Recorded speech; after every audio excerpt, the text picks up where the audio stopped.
Hey everyone, in this video we're going to go over the steps to get ready to haul a skid steer or mini excavator. Check this out.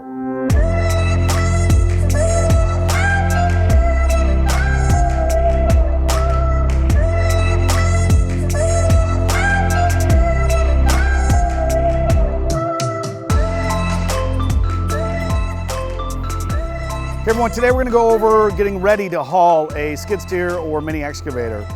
First thing I want to do is give a big shout out to Precision Landscape and Construction here in Hastings, Minnesota. They allowed us to use their truck and trailer to kind of do some of these videos for you. The second thing is, as you've seen with all of my videos, I am not claiming to be an expert, especially when we start talking about hauling equipment. There's a lot of different regulations that I'm going to go over a few of them, but I am not an expert, and they're also going to vary state by state. We are in Minnesota. So I can't speak to every part of the country. So just obviously, one, check manual for your equipment to know where you're supposed to be, how you're supposed to be securing it. And two, check with your local state patrol, any law enforcement, anyone that might be able to give you some guidance on the regulations there. So now with that said, today we're gonna show you a few different pieces of equipment, but the biggest thing, I wanna do one video just on prepping. That part alone is probably to me the most important part, is making sure you know your numbers and you're also ready to haul that piece of equipment. So I break that down on anytime we're trying to haul equipment. There's three numbers you really need to know before you move forward at all. The first, the truck. Whatever you're using, you better make sure you're rated to be able to haul that amount of weight. So today we're using a Silverado 3500. So the tow capacity, almost all trucks are gonna have a tow limit, max capacity inside the door, the driver's door. So for the truck we're using today, it's just over 14,000 pounds. So that's your total. That's the trailer and your piece of equipment. So you always need to know that weight. The second is your trailer itself. You need to know basically what it's rated to haul. Usually that they talk about axle weight. Like this trailer right here is a 14,000 pound trailer. It's a deck over, which means it's basically got two axles. They're 7,000 pound axles. So you put those together, it can haul up to 14,000 pounds. So you need to know that. The other thing you add in there is your trailer weight, which is usually I say about 3,000 pounds. It really depends, but those are the numbers you can get on that trailer. So you know your truck, you know your trailer, the weight, and what it's rated to haul. The third and final piece there is your piece of equipment. So know what you're hauling. You don't want to overload a truck or trailer there. So today there's two different pieces that we are loading. One's a mini excavator, PC30 Komatsu, which is it's a fairly light machine. It's only about 6,500 pounds. And then the other is a John Deere 325 skid steer. It's a heavier machine, probably about 9,000 pounds. But obviously you want to know those specs before you move forward. If you can't answer any of those numbers there, you're missing a number in there, don't move forward. Find the answer to that before you move forward there, okay? Now, after you know those different weights, then you're just prepping to haul that equipment. Generally, I recommend, really all the time, you want to be as flat as possible when you're setting up to haul. You want the truck in a straight line, you want to be flat. Now, it's really, really important when you set this thing, there's a couple different, and everyone's gonna have, I'm not claiming to be an expert here, and I guarantee you we're gonna get in the comments different recommendations, which is, again, there's no right or wrong to me. There's several different ways. What I do is for a truck, I put it in four-wheel drive and then put it in park and I put the parking brake on. The four-wheel drive is just when it's two-wheel drive, typically if there's any chance, the tongue is gonna pick up the back of the truck. So if you have it in park and in four-wheel drive, that's what I do. Some people will actually put it, if you have an extra person and can do it and you leave the truck in neutral and actually have someone in there with their foot on the brakes, probably puts a little bit less strain on the transmission from being in park. However, I also believe that if you just load the machine properly, you're gonna not put so much damage or anything to the transmission because you don't rock the thing too hard. So it also just goes on how you load the equipment. So you definitely wanna be on park, flat, with the parking brake on. If you can, it is great to chalk your tires too. Usually it's on your trailer and your front and back of your trailer to put chocks on there so it won't roll. That is being the most cautious there. Those are the things you need to have. Now we talk about level. If there's any way that every situation you can't be perfectly level, I get it. If I had a choice, if there's a little bit of incline, I would always load with the truck and in an upward slope.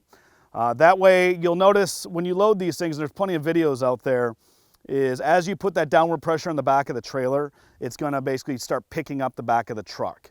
Well, if you pick up the back of the truck and it can start rolling, if you're angled down a hill, you're going for a ride. I've personally had that experience to me when I first started, and that'll catch you off guard if that truck starts rolling.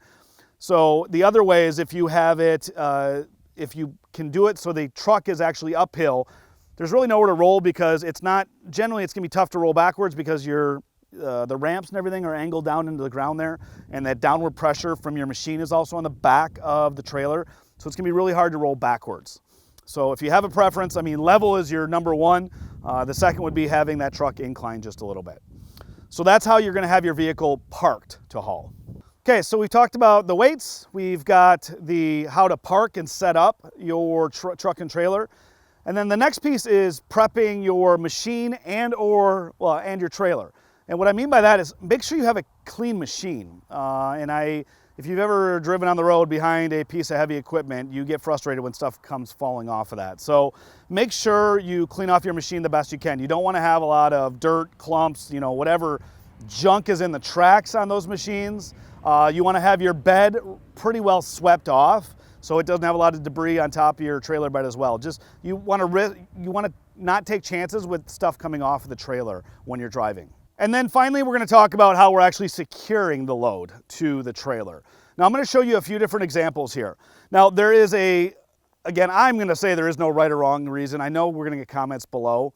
What I'll tell you this is I'm going to show you the way I do it and the way I've been taught and learned. There is a lot of different ways. There are ways you can be overkill where you do too many attachments, things like that. Hey, if you don't have for anything, always err on the side of safety and do extra. For minimum points of contact, so how many attachments you need to have, it comes down to weight. Generally, anything under 10,000 pounds is a different kind of class for loading. So there's the Federal Motor Safety Carrier guidelines policy. It's 393.100. If you can't ever find that, you literally just Google 393.100 and you'll see the Federal Motor Safety Carrier guidelines. That has a whole thing about securing cargo. And I would say pretty much most states build off of that. So that's gonna be your baseline that you're gonna build off of. What they say is anything under 10,000 pounds, 2 attachments basically. So like a skid steer is as long as it's under 10,000 pounds and 10 feet or less, you can do 2 points. So that's a front and a rear on how many attachments to have that to the trailer. And I say that piece I added in there was the 10 feet. This is so usually you're gonna see me today, I will do a 3-point contact. The skid steer is generally about 10 feet. I mean, you're gonna be right, the machine we're running, I think is just over 10 feet. But anything that's longer than that, that's where you need to add an extra point of contact, attachment point there. So our mini excavator, if you have anything that's got an arm, or if you have an attachment, you're gonna have to put a separate attachment or a separate chain over those to secure those as well. So that's gonna be an extra one. But again, if you go online, you'll see different people have different guidelines on that. The other big piece on that is making sure that those attachments are adjustable. So we'll talk about, and you might see in some of our other videos, we've even demoed this before, where sometimes you'll see a guy get in the machine and you can back it up just to make the chain on the front tight. It is, I guess, adjustable in the fact that the skid steer is pulling it tight and you can move that to adjust it.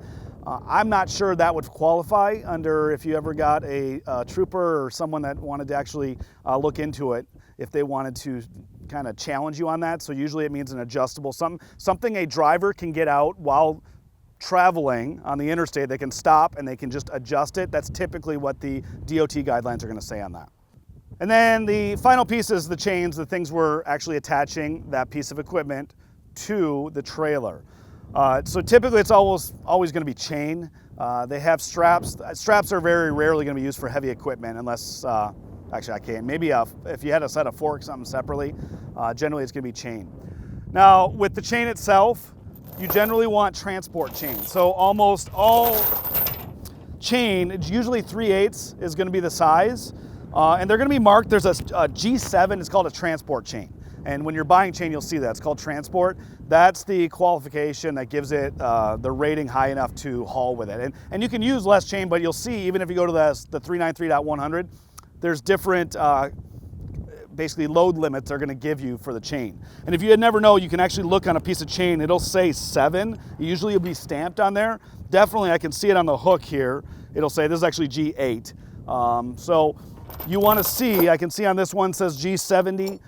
There'll be different pieces on there. You want to inspect your chain, make sure obviously none of that is broken, anything like that. And make sure that, you know, just look at the chain itself. Sometimes these chains get wore out. You don't, if this is what's attaching it, make sure you don't chance it that you're using a chain that may not be rated. The way the ratings work for that is you basically get half of the load. If you total up, so if a 3/8 transport chain typically is around 6,600 pounds is what it's rated for. So if you had 3 of those, I'm not gonna do the math, about 19,000, almost 20,000 I think, is how much that total would be, and then you would half that. So I'd be rated for about 9,000 pounds. So that would be, so again, 3 of those contacts would be fine for the skid steer. So that's generally how you're rating, how you're qualifying that. It's gonna be half of, you're gonna total up the total max load capacity for that chain, and you're gonna half it. That's how you're gonna determine that. Now the 2 different ways to do the connections, I really am only gonna recommend one way. These binder ratchets, to me, these are the absolute best. You wanna make sure they're also gonna have a weight rating on it, like this one's 9,200 pounds. So you're gonna wanna make sure you have a set. I just recommend getting at least 4 of these if you're gonna haul equipment and just have them. Those are the best, and we'll go over that later on how to get these things ready and make sure they're good to go. The other is, I'm gonna show you this, but I never recommend using them. They're a lever binder. They basically go like this. I've used these once and I vowed never again. So these are, to me, they're not safe because they can flip open.